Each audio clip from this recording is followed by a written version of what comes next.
Well, it's not only solving the Middle East, they also want to save the planet. They're putting all their effort into these big things they actually can't influence, but they can't get a defence treaty right with Papua New Guinea. Now, Michael Shoebridge said to us last night it was the wrong timing to try to strike that deal because Papua New Guinea is celebrating its independence. Why would you try and muddy that with a defence treaty that some see as undermining its independence? What's your thought on that criticism?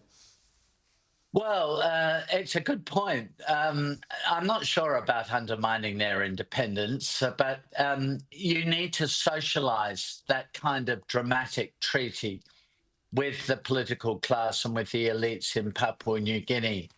Whereas, I mean, I don't know why it is that the Labour Party, always in opposition, talks about the importance of transparency, and when they're in government, they always like to keep everything secret. I mean, you need to socialise these things, talk to people about it. So Michael Shoebridge is right. The timing is wrong.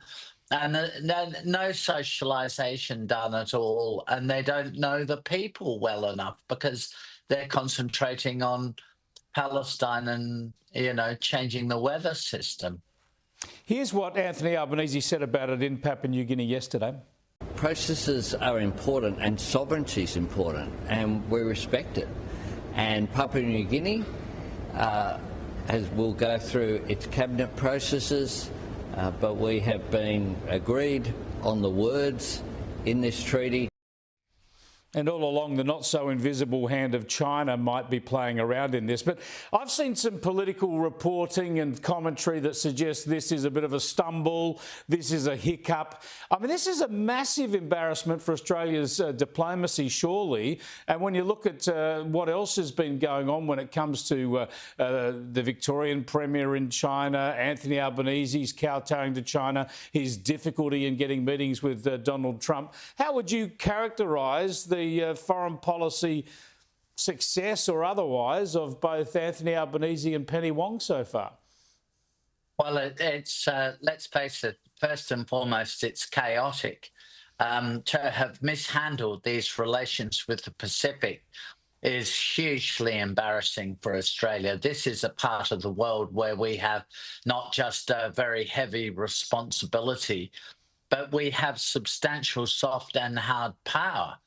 I mean, you know, we're irrelevant to the Palestinians except for propaganda purposes, and they've very successfully used Australia. Hamas have used Australia to advance their propaganda. But when it comes to the Pacific, we really matter. And we've just embarrassed ourselves. So really, it's humiliating. Maybe Papua New Guinea will sign off on this treaty in the end, and I hope they do. I hope that China doesn't have the capacity to veto it. But let's be honest, we should be able to outmaneuver China in the South Pacific, particularly in relation to Papua New Guinea, which, after all, as you say, was once an Australian colony. We should be able to outmaneuver China there pretty easily, but this has been very poorly handled. And beyond that, it's hard to know what the government has ever done in its 3.5 years in power.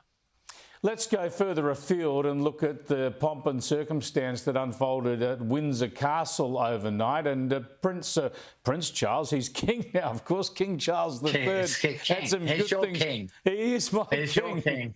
Thanks for reminding me. My King Charles III had this to say about AUKUS. Tyranny once again threatens Europe.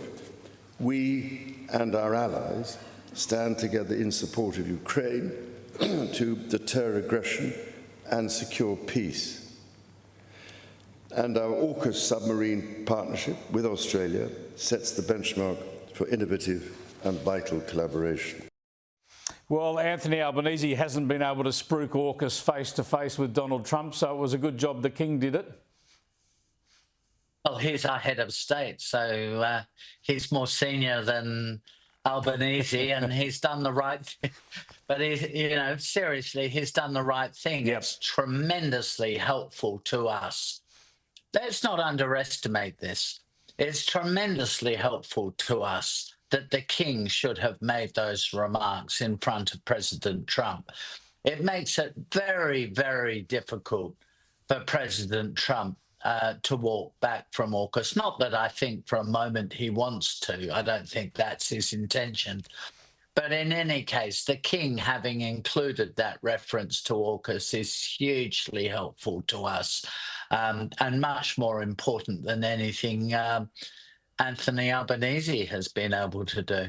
So thank goodness we have a king. So thank goodness we have a king, not just a prime minister. Okay, we'll continue that debate another time.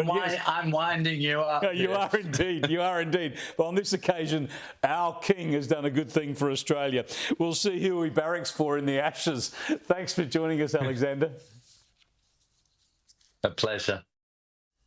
As you might imagine, Alexander and I have debated the Republic versus the monarchy over a beer many, many times over the years.